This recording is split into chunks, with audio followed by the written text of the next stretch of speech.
A city like New Orleans, so rich with culture, excitement, and diversity, has to have a deep well of literary greatness. Stick around as we explore part one of the authors and the works that have made a mark on the city.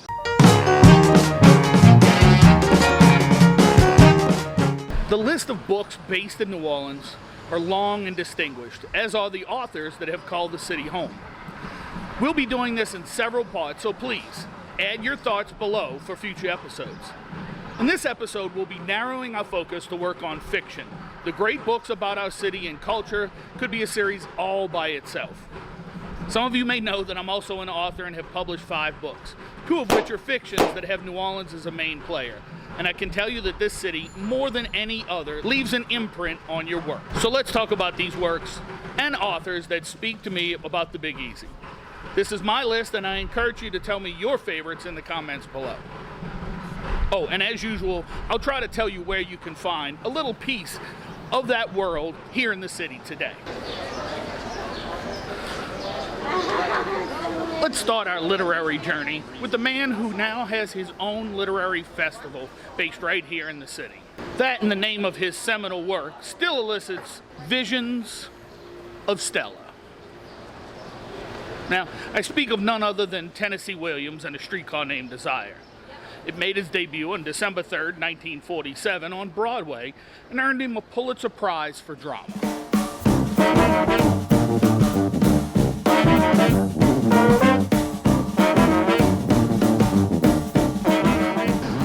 Williams's description of the city having raffish charm just speaks to me.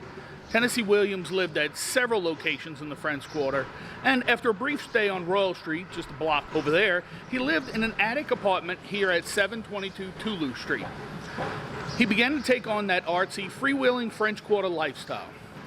His surly landlady famously poured scalding water through the floorboards onto a boisterous revelers downstairs. This resulted in brawls, arrests, and years later, a suspiciously similar scene in Williams's play Vucare.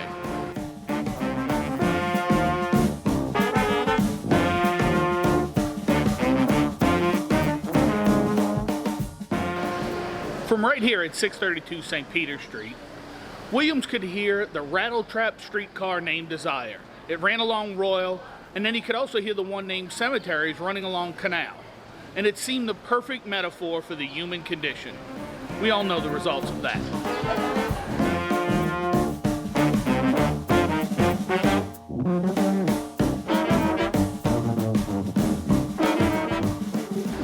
All right, let's jump to an author that was born and raised here.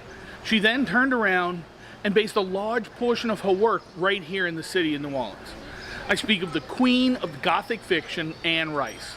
Her series, known as The Vampire Chronicles, spends much of its time immersed in the sights and sounds of New Orleans. Her novels have sold over 150 million copies, so she's seen a little bit of success. We're standing in front of Madame John's legacy right now, but there's a lot of places you could see that are based on things in her books. You can feel that lore at St. Elizabeth's Orphanage on Napoleon Avenue. It encompasses 47,000 square feet, and I was at once lucky enough to work the Halloween parties there. Anne's grand home, when she still lived here in New Orleans, was at 1239 First Street, and it's beautiful, if not a bit spooky. Again, major scenes of the movie adaptation was filmed right here at 632 Dumaine. Can't miss it when you're coming through the French Quarter.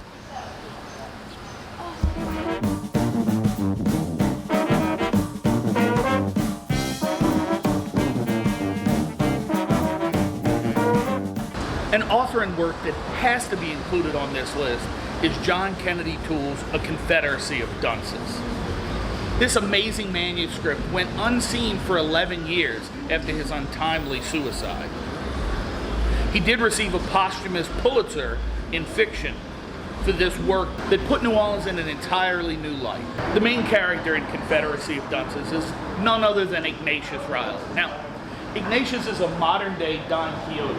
Now, the only difference is he does it with a Big Easy flair. He's displayed here in a bronze statue in what was formerly D.H. Holmes. The very first chapter of the book, he is under the clock. There's a clock above us here.